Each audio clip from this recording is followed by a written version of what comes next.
Bienvenidos a Expreso de Oriente, soy Gabriel Colchen y esto es lo que veremos hoy. Empezamos en Israel porque el primer ministro israelí Benjamin Netanyahu ha multiplicado los frentes de guerra en Medio Oriente desde el 7 de octubre de 2023 con metas cada vez más ambiciosas. Analizamos si Israel está logrando sus objetivos en la región. También vamos al Líbano porque empezaron los históricos diálogos directos entre el gobierno libanés e Israel. Ambas partes sostienen querer una paz duradera, pero el camino está lleno de obstáculos. Y mientras tanto, los libaneses siguen atrapados en la guerra. Los bombardeos israelíes no cesan y ya han dejado a más de 2.000 personas muertas. Haremos un balance de la situación en el terreno. Empezamos en Israel porque este actor es el que más frentes de guerra tiene abiertos en la región. Netanyahu propone la confrontación como la única forma de derrocar a sus enemigos y traer la paz y estabilidad a su país. El ejército israelí sigue atacando regularmente la franja de Gaza, haciendo subir el balance de víctimas. El primer ministro israelí ha presionado para llevar a cabo operaciones militares contra Irán conjuntamente con Estados Unidos. Además, sigue luchando contra el grupo Hezbollah en Líbano, donde la población civil sufre las consecuencias del conflicto. Repasamos con nuestra corresponsal en Jerusalén, Yanira Gómez Muñoz, cuáles son los objetivos y motivaciones de Benjamin Netanyahu en la región. El discurso de Netanyahu varía según si es en inglés o en hebreo y hace unos días en su mensaje más largo sobre Irán, enfocado al público israelí, sintetizó su pensamiento. Dijo, Líbano se dirige a Israel para negociar, otros países también, ven el poder de Israel que es más fuerte que nunca y el poder atrae, la debilidad repele. Poder y fuerza son palabras que usa con frecuencia Netanyahu para apropiarse de más territorio y crear lo que llama zonas de seguridad y a la vez hacer de Israel la superpotencia regional con aspiraciones a potencia mundial. Desde el ataque de Hamas en octubre de 2023, su proyecto ha causado más de 75.000 muertos en Gaza y 1.000 en Cisjordania y más de 6.000 entre Irán y Líbano. Los ultranacionalistas de su gobierno desean el Gran Israel, que es una idea colonial y religiosa que Netanyahu subscribe. Es la anexión ya de facto de Cisjordania a través de la destrucción y el desplazamiento forzado en cifras récord y de Gaza de forma más brutal. En Siria, Israel ocupa más territorio tras la caída de Al-Assad en 2024 y por lo mismo hoy arrasa el sur libanés. Pero para Netanyahu esto tiene un grado más que se entiende mejor con Irán.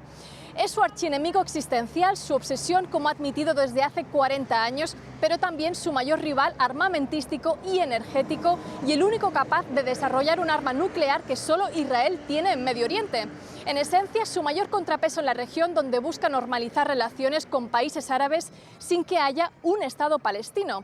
Bajo la idea de guerra perpetua y destrozando al máximo en infraestructuras y poder al Estado iraní, Netanyahu busca hacer de Israel una potencia dominante, paso esencial de rutas energéticas a modo de nodo y generar entonces alianzas árabes en base a la fuerza y la dependencia.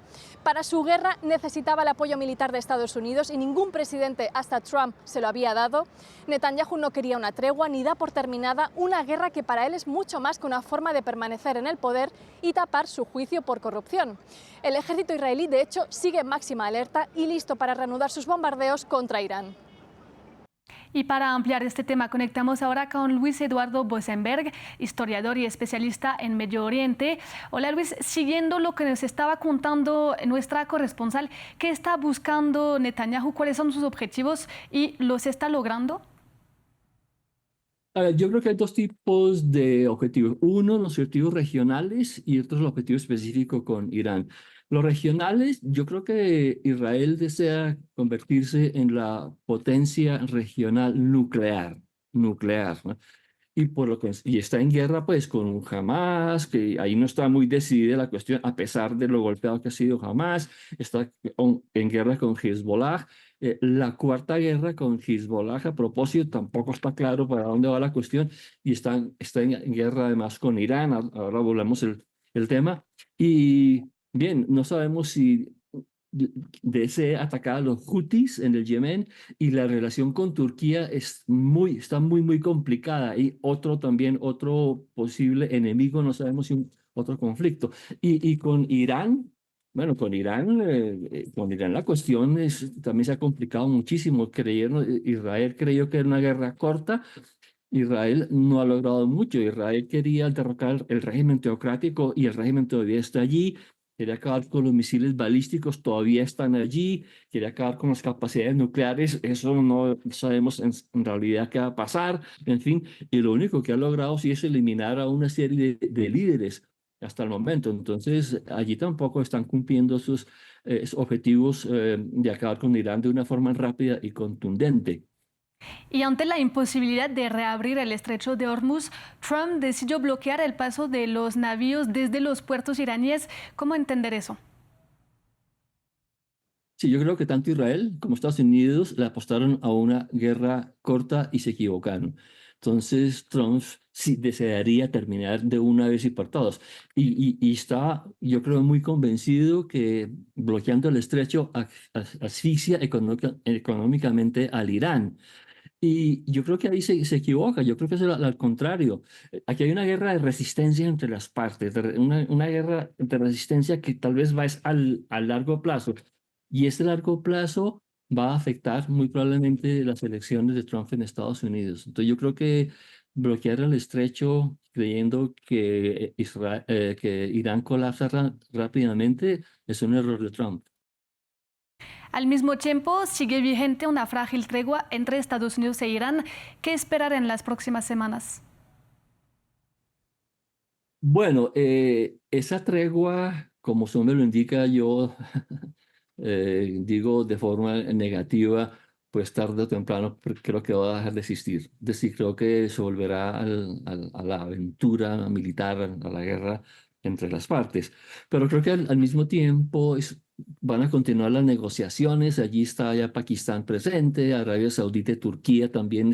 Ahí está la posibilidad que se conviertan pues, en mediadores. Entonces, yo creo que pues la situación se va a convertir, es muy probablemente en una situación de largo plazo, una detención pues en el largo plazo. Y sobre todo, cómo podría estallar otra vez la guerra. Y está la opción de la invasión terrestre por parte de los Estados Unidos, muy probablemente allí sobre la mesa en Washington y en Tel Aviv, en Jerusalén. En fin, se planteó la cuestión de la bomba nuclear, es decir, todas las opciones están abiertas porque todavía, pues todavía no ha habido una solución, ¿no? Pasamos ahora al Líbano porque tras la tregua con Irán, el gobierno de Benjamin Netanyahu inició conversaciones directas con Líbano, un hecho inédito en décadas. Recordamos que rige en Líbano una ley que prohíbe cualquier interacción o transacción comercial entre libaneses e israelíes. Netanyahu dijo querer el desarme de Hezbollah y un acuerdo de paz a largo plazo, pero estas conversaciones polarizan la opinión en Líbano. Si bien muchos quieren la paz, desconfían de Israel, que sigue bombardeando su territorio. Por otra parte, Hezbollah se opuso rotundamente a unas negociaciones de las que no hace parte. Luis, vuelvo contigo. A lo largo de la historia, Israel y Líbano nunca lograron poner fin a su conflicto. Entonces, ¿qué esperar de estas conversaciones? Ya se ha dicho pues que aquí es un hecho histórico, desde 1983 no se reunían israelíes y libaneses, ¿no?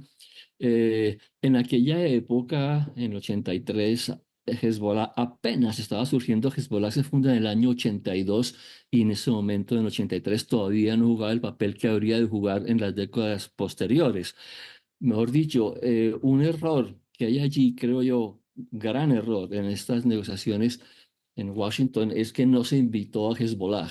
Sobre decirlo, parte fundamental. Es decir, sin Hezbollah en la mesa de negociaciones no existe una posibilidad de una solución, dicho de otra manera. Entonces, eso me parece a mí clave resaltarlo. Eh, y no creo que entonces se logre verdaderamente una paz en esas negociaciones que son escasamente bilaterales. Y precisamente por eso hay riesgo de un conflicto interno en Líbano. Yo no creo que se llegue a una guerra civil por una razón muy sencilla, y es que en el Líbano ya se vivió una gran guerra civil que tuvo lugar durante 15 años, que se inició allá por 1975. Entonces, por un lado, existe el síndrome de esa espantosa guerra y no creo que vuelva a repetirse precisamente por eso.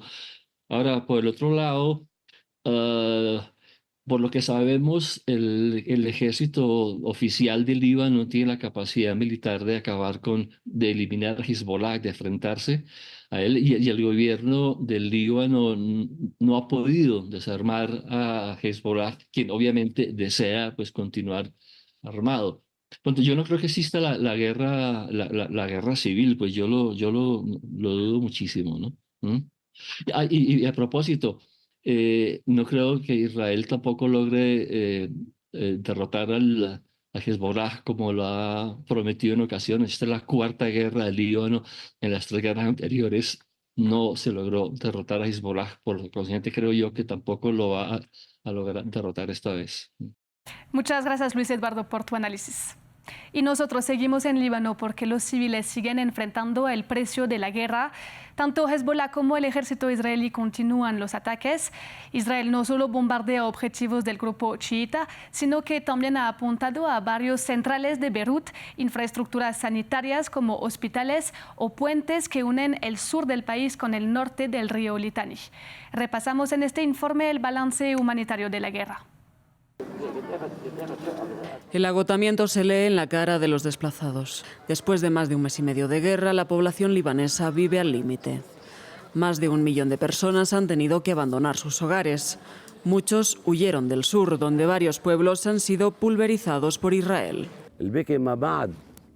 Las lágrimas vendrán después del desplazamiento que estamos viviendo. Cuando regresemos a casa, iremos a nuestros hogares y nos encontraremos con un desierto.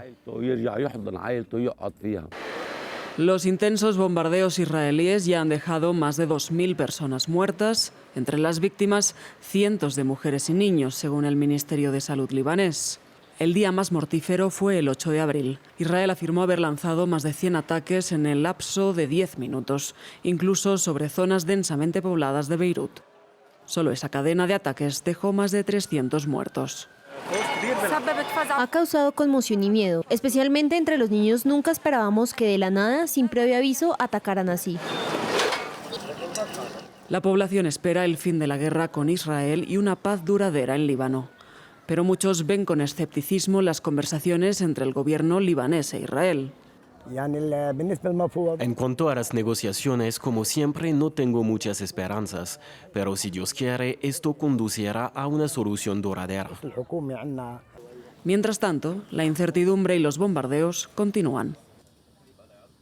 Llegamos así al final de esta edición de Expreso de Oriente. Muchas gracias por acompañarnos y sigan con nosotros.